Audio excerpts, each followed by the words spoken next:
नमस्कार, मी प्रमिला. तुमचे सर्वांचे माझ्या टॉप शिलाई क्लासमध्ये खूप खूप मनापासून स्वागत. आज आपण चौकोन गळ्यावर अतिशय सुंदर ट्रेंडिंगमध्ये चालणारा हा गळा बघणार आहोत.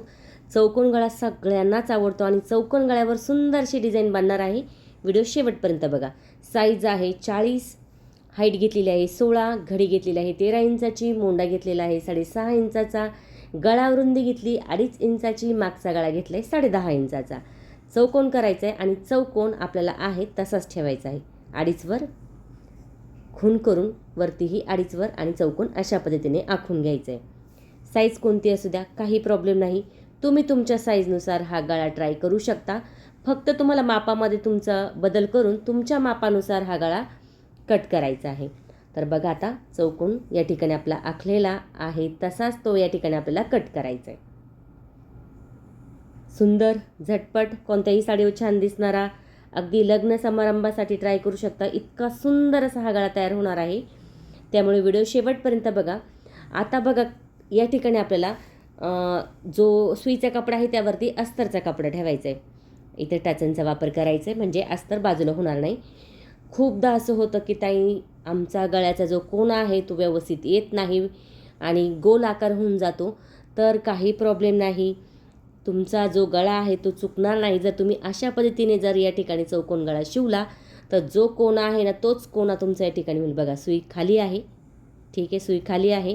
कपडा फिरवला आहे, फक्त दाबवरती करून कपडा. बघा, सुई खाली, पुन्हा काय केलं आहे, दाबवरती कपडा फिरवायचा आहे आणि आकारानुसार या ठिकाणी शिलाई करायची.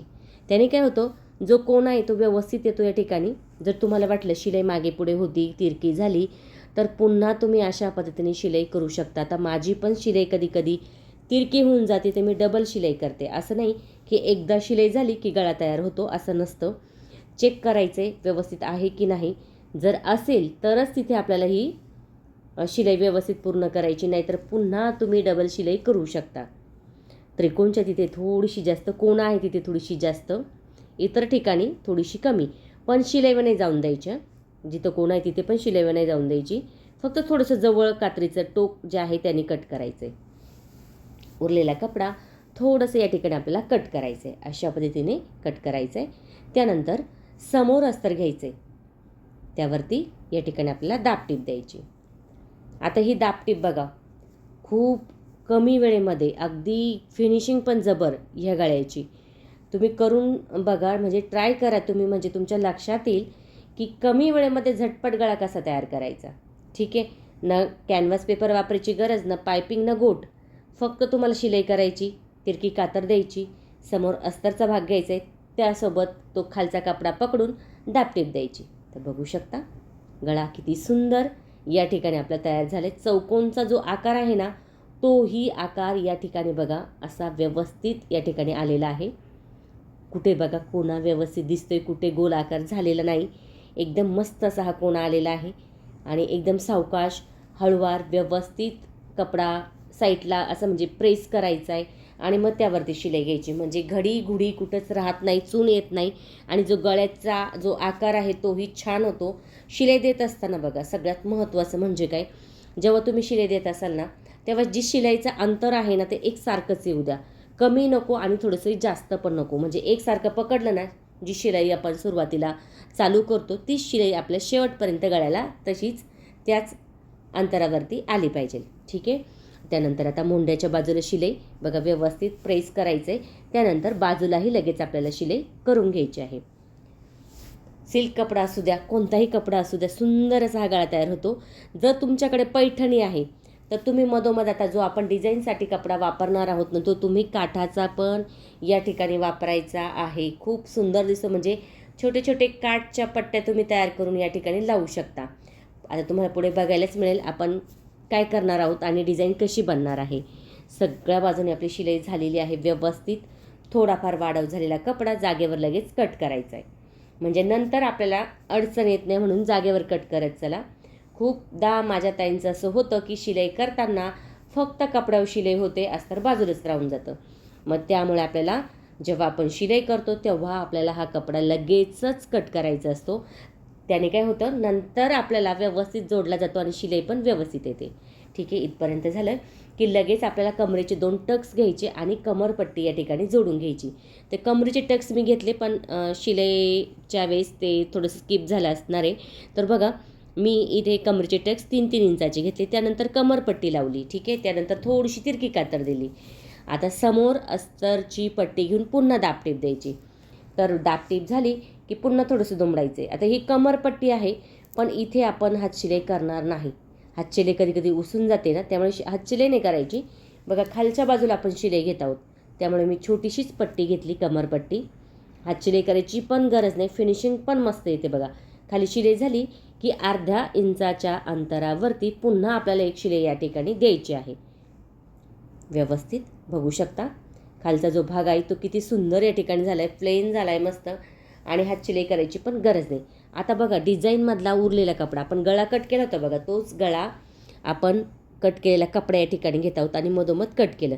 साधारणतः ही 2 इंचाची पट्टी आहे. दुमडून त्यावरती शिलाई करून घ्यायची आणि सुईच्या बाजूला ही पट्टी आपल्याला काढून घ्यायची. जर तुमच्याकडे तुम्हाला जर कलर वेगळा असेल तर वेगळ्याही पट्ट्या तुम्ही लावू शकता. साडीमध्ये बघा, कधी कधी काठही असतात, पैठणी असेल तर त्या काठाच्या पण तुम्ही अशा छोट्या छोट्या पट्ट्या तयार करू शकता. किंवा ब्लाऊज पीस आहे, मग त्यातल्या तुम्ही साडीचा कपडाही घेऊ शकता आणि अशा छान छान छोट्या छोट्या पट्ट्या तुम्ही बनवू शकता. तर सुईच्या बाजूला आपल्याला हा कपडा काढून घ्यायचा आहे व्यवस्थित, आणि त्यावरती आपल्याला या ठिकाणी शिलाई करून घ्यायची. बघू शकता, बाहेर काढायचं आहे व्यवस्थित. जी पट्टी आहे ना, ती पट्टी आपली एकसारखी झाली पाहिजे, बाकी काही नाही. एकसारखी पट्टी या ठिकाणी आपली झाली पाहिजे. अशा पद्धतीने या ठिकाणी सुईच्या बाजूला आपल्याला हा कपडा काढून घ्यायचा आहे. जर निघत नसेल तर इथं तुम्ही टोकदार असतं बघा, स्क्रू असतो लांबसर, किंवा मग आपलं पेन वगैरे असेल त्यानेही तुम्ही काढू शकता. तर बघा, आता या ठिकाणी आपली ही पट्टी तयार झालेली आहे आणि आता आपल्याला दोन्ही बाजूला कडेला शिलाई करायची, म्हणजे गोळा दिसत नाही आणि प्लेन पट्टी या ठिकाणी तयार होते. तर ही जी पट्टी आहे ना, इथे एकदम एकसारखं करते. तर कडेला तुम्ही मण्यांची लेस लावू शकता, पायपिंग करू शकता, किंवा प्लेन ज्यांना ठेवायचं असेल त्यांनी प्लेनही ठेवू शकता. तर शक्यतो मी प्लेनच ठेवलेला आहे, कारण ब्लाऊजवरती मोठी मोठी डिझाईन आहे, त्यामुळे जास्त काही करायची गरज नाही. बघा, अशा पट्ट्या 3 बनवल्या, ठेवून घेतल्या आहे. अंतर एकसारखं असू द्या. बघा, वरपासून सुरुवात करा किंवा खालपासून सुरुवात करा, पण अंतर ज्या पट्ट्यांमध्ये आहे ना ते एकच असू द्या. इथे टाचन लावून घेऊया, म्हणजे शिलाई आपल्याला करायला सोपं जाईल. तर बघा, आता ह्या 3 पट्ट्या या ठिकाणी मी लावलेल्या आहे. आता मध्ये मध्ये तुम्ही काय करू शकता, छोटे छोटे लटकन पण सोडू शकता. त्या पट्ट्यांना तुम्ही पायपिंग लावू शकता, मण्यांची लेस लावू शकता.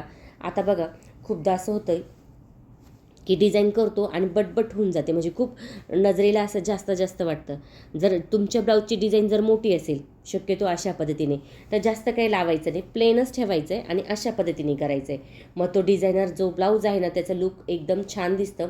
खूप काही केलं ना तो एकदम असं हे होऊन जातो, म्हणजे असं आपण काय होतं त्याला, पूर्ण भरीव भरीव होऊन जातो. तर मोठी डिझाईन असेल तर शक्यतो हे टाळा आणि अशा पद्धतीने प्लेन तुम्ही करू शकता. फार तर मध्ये बटरफ्लाय तुम्ही चून आहे ती टाकू शकता मधल्यामध्ये तिथे, पण शक्यतो नाही टाकली तरी काय हरकत नाही. मी प्लेनच ठेवलेला आहे.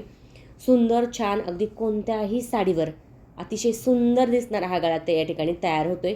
वेळही कमी आहे आणि बघा, डिझाईनही मस्त झालेली आहे. नक्की ट्राय करा आणि कमेंट करून मला नक्की सांगा तुम्हाला व्हिडिओ कसा वाटला. आवडला तर लाईक करा, शेअर करा, सबस्क्राईब करायचं विसरू नका. तुमच्यासाठी मी अशाच नवनवीन छान छान व्हिडिओ घेऊन येण्याचा नक्की प्रयत्न करीन. त्यासाठी बेल आयकॉनलाही क्लिक करा. तर बघा, गळा किती सुंदर या ठिकाणी तयार झालेला आहे. अगदी कोणत्याही साडीवर छान दिसतो. व्हिडिओ बघत चला आणि ट्राय पण करत चला.